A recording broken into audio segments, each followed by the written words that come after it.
For the past 2 weeks, farmers from Punjab, Haryana, Uttar Pradesh, Rajasthan and Madhya Pradesh have been camped at various borders of Delhi demanding a repeal of the 3 farm laws and the legal right to minimum support price. The laws have received massive backlash ever since they were hurriedly passed in September. Protests have been particularly strong in Punjab and Haryana, where protesters occupied rail tracks, held sit-ins at toll plazas and in front of Reliance malls to express opposition towards what they believe is a corporate takeover of agriculture.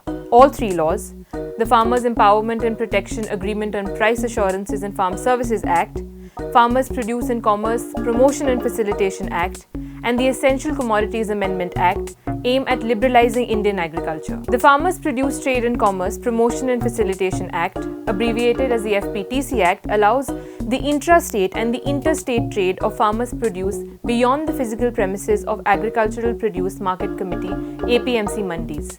While trade inside APMC mandis will only be carried out by licensed traders, to trade outside the mandi, one only needs a PAN card. The law allows trading on electronic platforms, the rules and procedures of which will be decided largely by the central government. Despite agriculture being a matter of state legislation, state governments are prohibited from levying any fees, cess or taxes on trade in the newly designated areas, whether outside mandis or online. This move is yet another instance of the central government pushing through legislation that erodes state power. Many have called this an attack on the federal structure of the constitution. Several regional political parties, increasingly even BJP allies, oppose this provision in the fear that their power and relevance might weaken. The BJP government insists that the mandi will not be dismantled.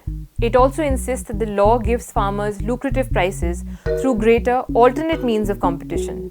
But farmers are deeply suspect.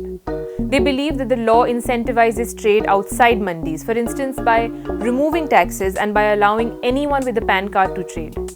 They fear that while initial competition might fetch them better prices, the mandis will eventually become redundant and collapse. Farmers worry about the eventual takeover of new trading areas by big corporate players, as is likely to happen when the state withdraws from regulating markets. These big players will have entire domestic and international markets to choose to buy from, and so will not be compelled to pay fair prices for farmers' produce. Instead, farmers say they will have to bring down the rates of their produce to even be able to sell it.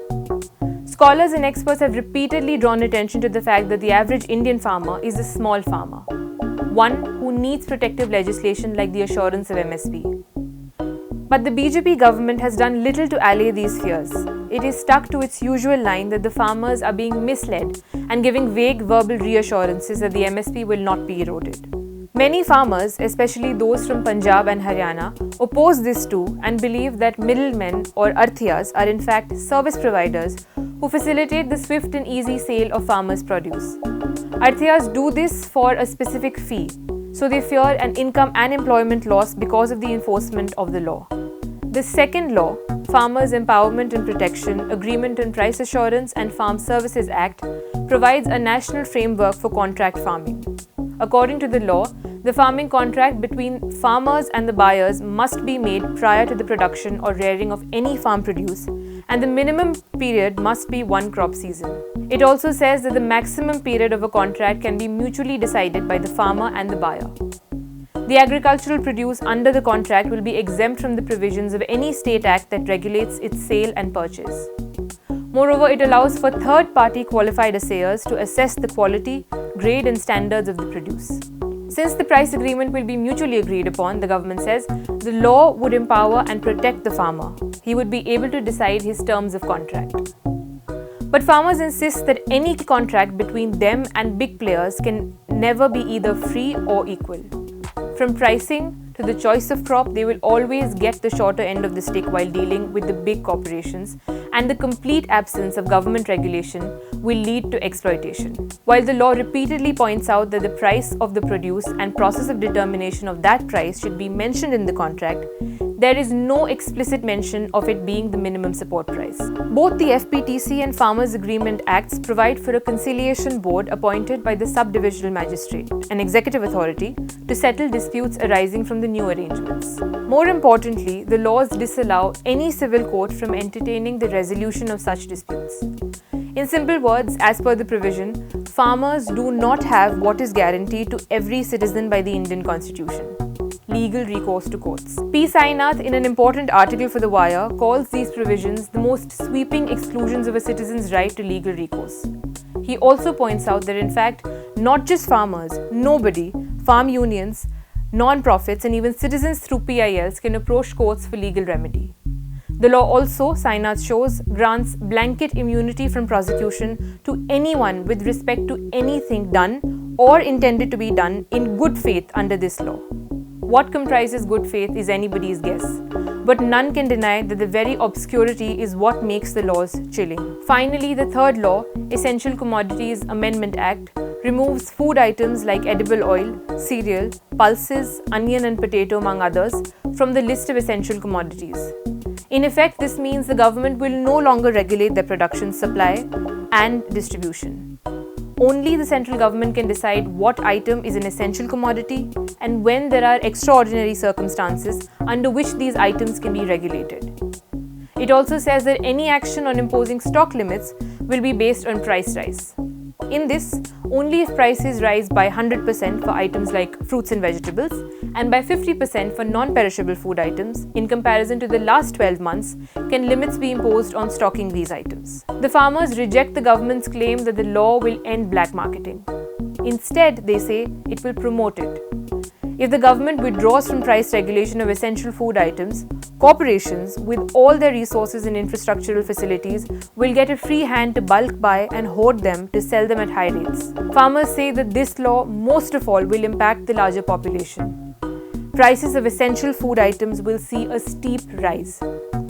On December 8th, the call given by farmers for a nationwide Bharat Bandh was joined by several organizations, unions and opposition political parties. While several wings of the BJP government have tried to misrepresent the protesting farmers by blaming them for public inconvenience, calling them supporters of Khalistan, and emphasizing that they have been misled, public and popular support for the cause is growing. Artists, musicians and sportspersons have all expressed explicit support, with some returning their civilian awards in protest and solidarity with the farmers. 5 rounds of talks between the farmers and the government have been held since the protesters first arrived at Delhi's borders on November 26th. The 6th round of talks that was scheduled for December 9th was called off by the farmers when the government stated that while they were ready to negotiate amendments, repealing the laws was out of question. In response to this, several farm union leaders have also held day-long fasts. Protesting farmers have also occupied the last open border on the Delhi-Jaipur highway and have also announced a decision to occupy more places on highways. This siege of the capital by the farmers has also prompted the filing of a plea in the Supreme Court that seeks their removal from the borders on grounds of public inconvenience. It will be heard on Wednesday, the 16th, by the Chief Justice of India. Many fear a repeat of the court's October verdict on the Shaheen Bagh protests that placed curbs on protesting and said that public places could not be occupied indefinitely. On Tuesday, Prime Minister Narendra Modi finally broke his silence on the protests, only to yet again accuse the opposition of misleading the farmers. The government's proposals of written assurance on the MSP, registration of traders operating outside mandis, and state governmental regulation were unanimously rejected by all farm unions. Instead, they have declared that protests will be intensified in the days to come if the government does not fulfill their simple demand: repeal the 3 laws.